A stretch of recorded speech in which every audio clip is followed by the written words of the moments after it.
आमतौर पर हम पुलिस की छवि अपराधियों से लड़ने और उन पर कार्रवाई करने के लिए जानते हैं, लेकिन रायसेन जिले में एक पुलिस अधिकारी पर्यावरण के प्रति अनोखा संदेश लोगों को दे रहा है। जी हां, जिले के बेगमगंज अनुभाग के एसडीओपी आलोक श्रीवास्तव पुलिस की नौकरी के साथ साथ प्रधानमंत्री नरेंद्र मोदी के संदेश से प्रभावित होकर स्कूल में जाकर वृक्षारोपण का महत्व भी बताते हैं एवं उन्हें सीड ऑफ गिफ्ट करते हैं। रायसेन के बेगमगंज में सीड बॉल का महत्व बताते हुए एसडीओपी आलोक श्रीवास्तव का कहना है कि करीब 5 साल में वे फलों के बीज इकट्ठे कर उन्हें मिट्टी और गोबर खाद के साथ एक बॉल का स्वरूप देकर तैयार करते हैं और फिर उन बॉल को लोगों में निःशुल्क बांट देते हैं। जब यह सीड बॉल अनुकूल परिस्थिति में जमीन के संपर्क में होती है तो इसमें नेचुरल पद्धति से बीज अंकुरित होकर 99% सर्वाइवल करने वाला पौधा बन जाता है, जिससे थोड़ी देखरेख से पेड़ बनाया जा सकता है। पर्यावरण के प्रति लोगों में इस प्रकार का अनूठा संदेश काबिले तारीफ है, क्योंकि देश के प्रधानमंत्री श्री नरेंद्र मोदी भी लोगों को एक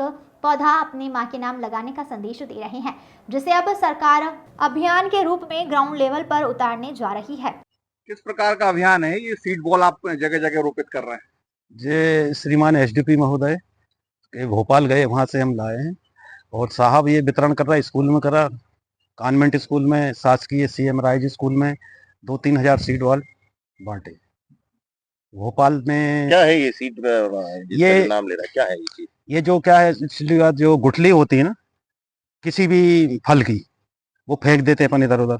उनको एकत्रित करके, इकट्ठी करके, धो के और उसमें गोबर, राख और खाद, मिट्टी मिला के उसको आटे जैसा गूंद के और बना के उसको लपेट के सुखा देते हैं। फिर क्या होता है इसका? जब इसको आप कहीं भी डाल दो कैसे भी, तो वो उसकी वजह से जो मिट्टी और वो रहती है उससे अंकुरित हो जाती है। इसको गड्ढा करने की भी जरूरत नहीं है, कहीं भी डाल दो आप। किस प्रकार के पौधे निकल जाते हैं इसमें? इसमें आम है, जामुन है, मुनगा है, इमली है और जितने जो बड़े फल वाले हैं, जैसे बिही वगैरह छोड़ के वो छोटे छोटे जो बड़े फल होते हैं जिनको अपन लपेट सकते हैं, वो सारी गुठलियां उपयोग में। क्या नाम है आपका?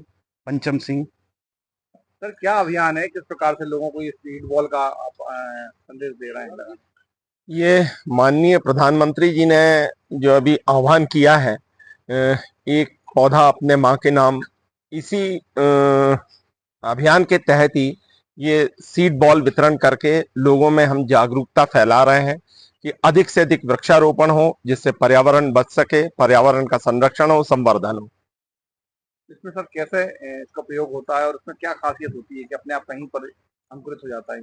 इसमें एक्चुअली जो सीड रहते हैं, जो फलों के बीज रहते हैं, वो उसमें गोबर की खाद और राख मिला के मिट्टी में, और हम लोग ये सीड बॉल तैयार करते हैं। तो गोबर की खाद जो रहती है वो प्राकृतिक उर्वरक है और जो राख रहती है वो प्राकृतिक कीटनाशक है। इसकी वजह से गोही जो है वो सीधे उसका अंकुरित होके और उसका वृक्ष का रूप लेती है।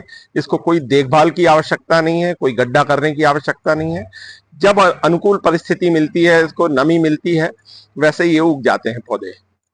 तो लोगों को क्या संदेश देंगे जो गुठलियां फेंक देते हैं ऐसे में? ये गुठलियां फेंकने के बजाय यदि हम सीड बॉल तैयार करके उचित स्थान पे यदि इसको लगा दें तो उससे पौधे उगेंगे, पर्यावरण का संरक्षण होगा, पर्यावरण को बचाया जा सकता है और वाटर लेवल ऊपर आएगा, गर्मी कम होगी और हरियाली बढ़ेगी। तो जैसे आम लोगों को अगर किसी को सीड बॉल बनाना हो तो वो कैसे इसको ये बनाए जिसको आप कह रहे हैं सीड बॉल? ये घर पे गोबर की खाद मिल जाए, राख मिल जाए, चूल्हे की राख और मिट्टी रहती है, और ये फलों के बीज वगैरह जो रहते हैं आराम से घर पे ही बनाई जा सकती है। इसमें कोई लागत नहीं है, कोई इसमें खर्चा नहीं है।